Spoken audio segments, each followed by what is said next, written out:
بسم اللہ الرحمن الرحیم۔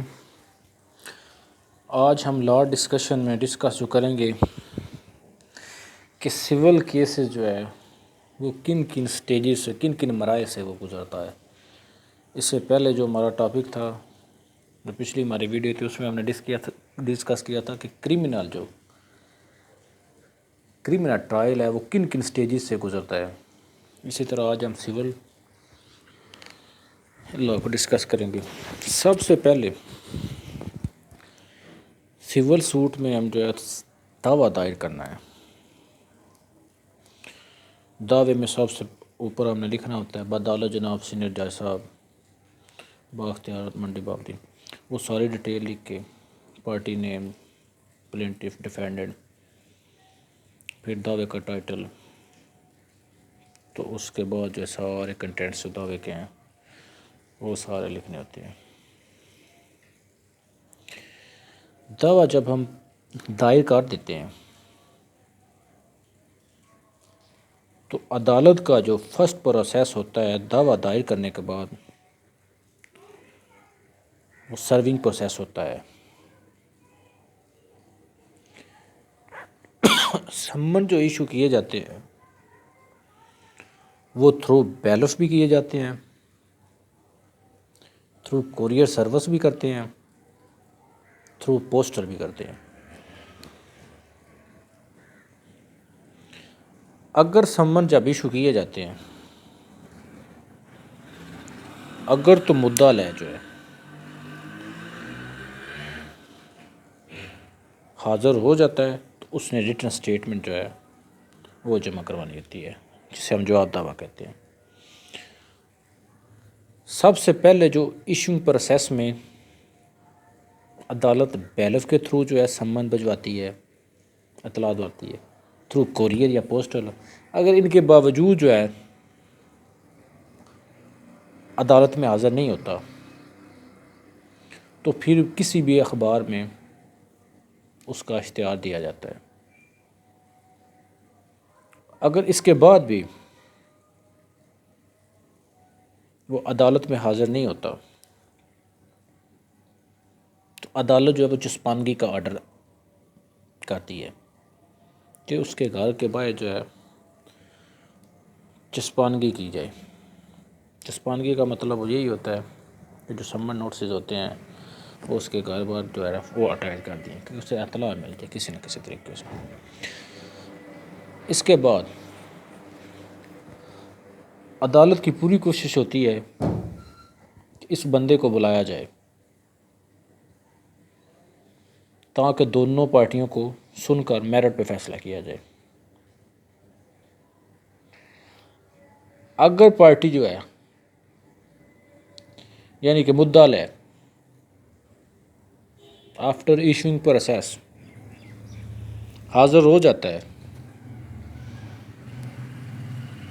تو وہ ود ان 13 days عدالت میں اپنا جواب جمع کروائے گا، جسے ہم ریٹن سٹیٹمنٹ کہتے ہیں۔ آرڈر 8 جو ہے سی پی سی کا وہ اسے ڈیل کرتا ہے۔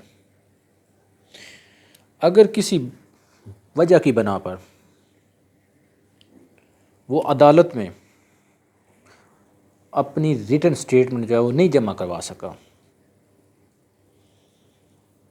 تو کورٹ جو ہے یہ ٹائم 3-4 دن کا ایکسٹینڈ کر سکتی ہے۔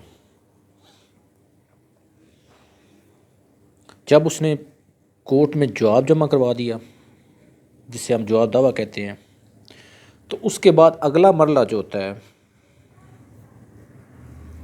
سول سوٹ میں وہ فریمنگ آف ایشوز ہوتا ہے۔ پلینٹ آئی، اس کے بعد جواب دعویٰ آ گیا، تو اس کے بعد عدالت جو ہے وہ ایشو فریم کرے گی۔ ایشو فریم جو ہوتے ہیں دعوے اور جواب دعوے میں جو کنٹراڈکشن پوائنٹ ہوتے ہیں ان کو ہم ایشو کہتے ہیں، ڈفرینسز پوائنٹ۔ ایشو فریم ہو گئے، پھر عدالت جو ہے وہ گواہ لسٹ کی کہتی ہے کہ 3 دن کے اندر اندر لسٹ گواہ جو ہے وہ جمع کروائے دیں۔ جب لسٹ گواہ جو ہے عدالت میں آ گئی، اس کے بعد اگلا مرحلہ جو ہوتا ہے، سب سے پہلے مدعی کے جتنے گواہ ہوتے ہیں عدالت میں پیش ہو کر اپنی گواہی دیں گے، جسے ہم ایگزامینیشن ان چیف کہتے ہیں۔ آرٹیکل 34 33 جب آپ ڈیل کریں گے کیو ایس او کا، تو اس میں بڑی ڈیٹیل سے بتایا گیا examination chief and cross examination کے بارے میں۔ اس کے بعد جب مدعی پارٹی کے جتنے بھی گواہ تھے ان کی گواہی آ گئی، تو مخالف وکیل جو ہے وہ اس پہ جرا کرے گا تاکہ کریڈیبلٹی آف وٹنس جو ہے اس کو شیک کیا جا سکے۔ جرا کے بعد ڈاکومنٹری ایویڈنس جو ہے وہ مدعی پارٹی کی طرف یا مدعیان پارٹی کی طرف سے عدالت میں جمع کروائے جائیں گے۔ پھر عدالت دونوں وکیلوں کو بحث کے لیے ٹائم دے گی۔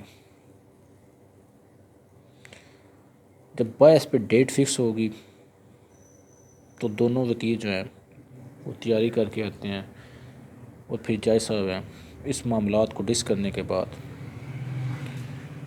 میرٹ پہ فیصلہ کر دیتے ہیں، جسے ہم ڈگری کہتے ہیں۔ تو یہ جو ہے سول ٹرائل جو ہے اس کے پروسیس ہوتا ہے، لیکن کون کون سی اس کی سٹیجز ہوتی ہیں۔ سب سے پہلے دعویٰ دائر کیا، سمن نوٹسز ایشو کیے، اگر تو بندہ تھرو سمن نوٹسز آ گیا تو ویل اینڈ گڈ، اگر نہیں آتا تو اس کے بعد اخبار اشتہار، پھر چسپانگی ہوگی۔